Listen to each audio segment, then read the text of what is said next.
YouTube, welcome into another video. Today, I just finished the latest Latern Rite patch quest, and it was really good. I honestly think it was probably one of the best Latern Rites we've had out of like all of them, I think. There's a couple of issues that I tended to have with it along the way, though, and I wanted to talk about that with you guys and see what you guys think about it.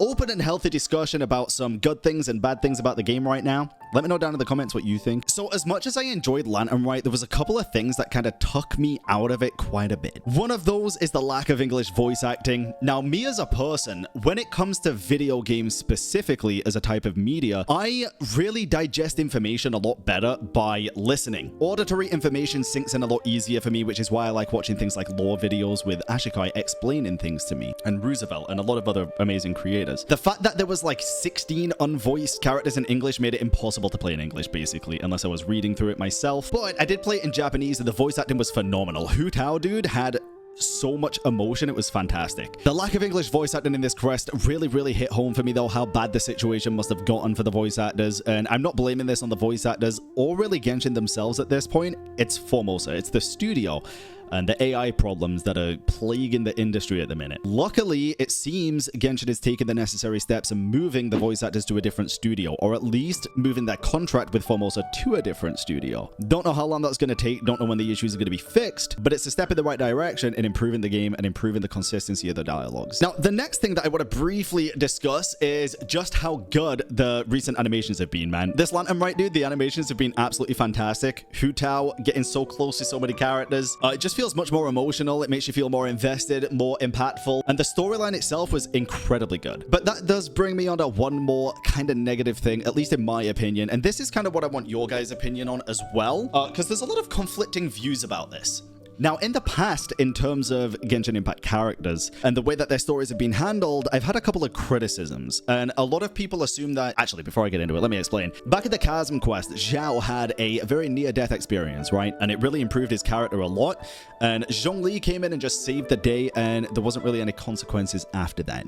And a lot of people thought, and rightfully so, that I was saying that I just wanted Xiao to die, because that's what I kept saying. That's not necessarily what I mean, and I finally come to terms with what I think my biggest problem is with some of the ways that Genshin's story is told time and time again. And it's not necessarily the lack of playable character deaths, it's the lack of feeling of risk or feeling of consequence for playable characters. There's some storylines where it's done incredibly well. For example, Nahida kind of killed a part of herself and now doesn't even know about it, right? With the whole Rukkhadevata thing. And I think that was done really well, but that also, at least in my opinion, wasn't a storyline that was necessarily centered around death and loss. Baiju's story, for example, was done really well, where he does quite literally suffer the consequences of his actions because he's absorbing the illnesses and ailments of other people, right? But there's so many times, and it happens more and more at the minute, that when a story is giving these death flags specifically for characters, the Chasm quest with Xiao had major death flags for Xiao, and a lot of people just thought he was going to lose it all. Zhongli comes in and saves the day, and neither Xiao nor Zhongli suffers any consequences pertaining to what just happened. The sense of risk there kind of feels redundant at that point, although it's really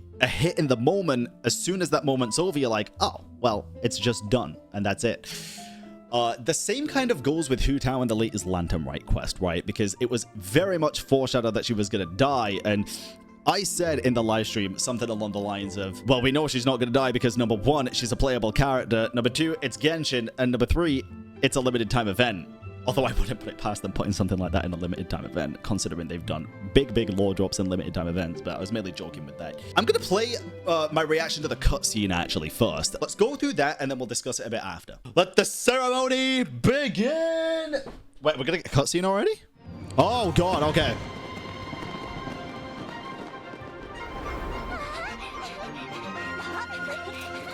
Silent Tainari!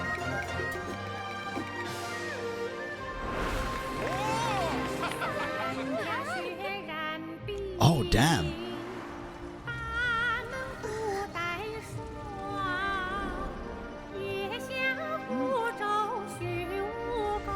Oh. That transition was smooth as hell. Damn.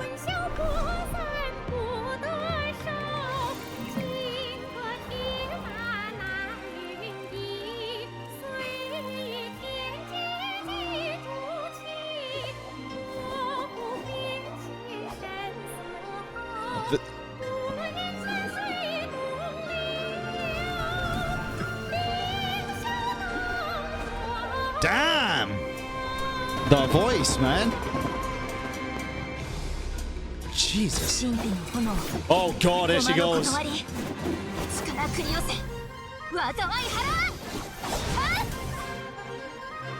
It's time. Burn the tree, foreshadowing. Dotori. Uh-oh. Oh god.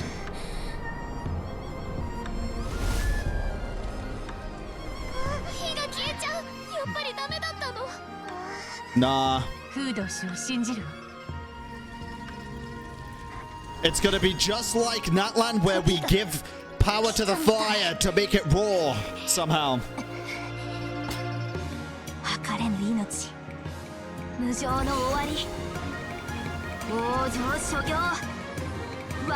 Oh god.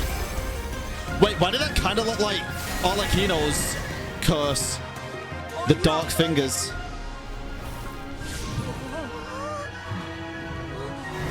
Feta. Damn! It's Full Metal Alchemist.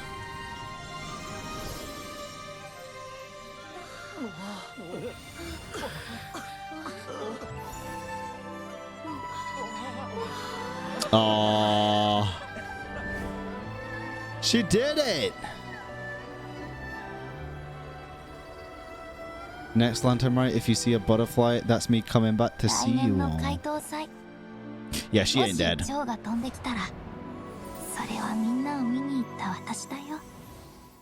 Cute, man. Chat, she's not dead, for crying out loud. This is Genshin Impact, hit game Genshin. Probably gonna have a domain where we cross the boundary, like go to the boundary of life and death and just bring her back, just like we did at the beginning of the quest. Wait, we're actually going to the boundary of life and death, aren't we? Yep, okay. Like, this is still very sad, and I still appreciate this stuff, but I'm not gonna sit here and pretend that I'm like, oh my god, Hu Tao's dying. This stuff is still emotional, and it makes me feel for the character. But I ain't gonna sit here and fucking lie to you guys and just pretend.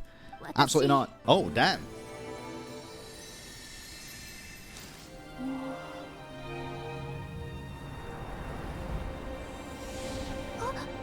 Dude, beautiful animation quality. Holy.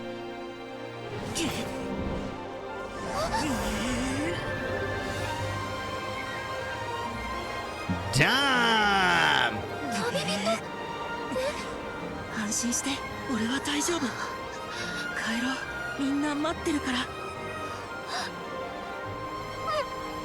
Damn! Hey, that's beautiful.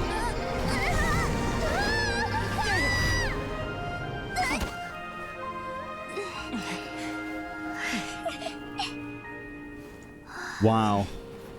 Traveler sounds so chill. Hey, that was sick though. That was cool. Oh, another tree's got yellow insides or gold. Interesting. So with this, there was a couple of things that I had small problems with. I thought the cutscene was beautiful and I thought it was really, really well done. But the feeling of risk wasn't even there for me because I fully expected her to come out of it the other end perfectly fine. And I fully expected no lasting consequences, which sucks because I feel like for these stories to hit as hard as Hoyoverse are wanting them to hit, there needs to be some kind of feeling of consequence or risk involved. And I feel like we're doing this time and time again when it comes to death of a character, where there isn't really a consequence. Hu Tao gets these markings on her face that make it look like she's literally dying and her life essence is being taken away. We somehow, using the branch, I still don't fully understand how that really worked, went into the afterlife realm where she was crossing over to the afterlife where she met her father and grandfather, and we pull her out of it. I think from what I read in chat that we absorbed the ailment from her as the traveler, which OP traveler, plot armor, I don't know, man. But then as soon as that happens, there's no lasting consequence, man. Hu Tao's alive and well, she's perfectly fine. We sleep for 2 days because it was tiring, and obviously that's about as much consequence as there is. I just think there is really, really cool ways that we could do things a little bit differently. One of the things that I suggested was maybe just show some kind of lasting consequence, even if it's for the traveler, not even necessarily for the playable character. Show something, give us something that shows that what we're doing to save these people is actually affecting us in a bad way. Because, like, we literally went to the afterlife, pulled her out, and absorbed the ailment. Like, it's a pretty big deal, man. And even if it wasn't, My other thing was, even if you want to headcanon it, dude, Hu Tao just got a new skin with this event. They made the character model have these markings on the face. How much extra work do you guys genuinely reckon it would have been for Hoyoverse to maybe add another skin, a free skin that you get for completing the quest, where Hu Tao has these markings on her and you can use it just to maybe show that she's got these ailments or something? I don't know. That was a kind of side thought. For me, it's like I still really like the quest and I thought it was really, really good. I actually gave it an 8 out of 10. I said it would have been an 8.5 if it had the English VA, but that's, again, kind of an unavoidable thing at the minute. And it would have been a 9 if there was at least some kind of feeling of consequence or risk involved. And honestly, part of it is on me for having that kind of mindset going into it. I'm fully aware of that.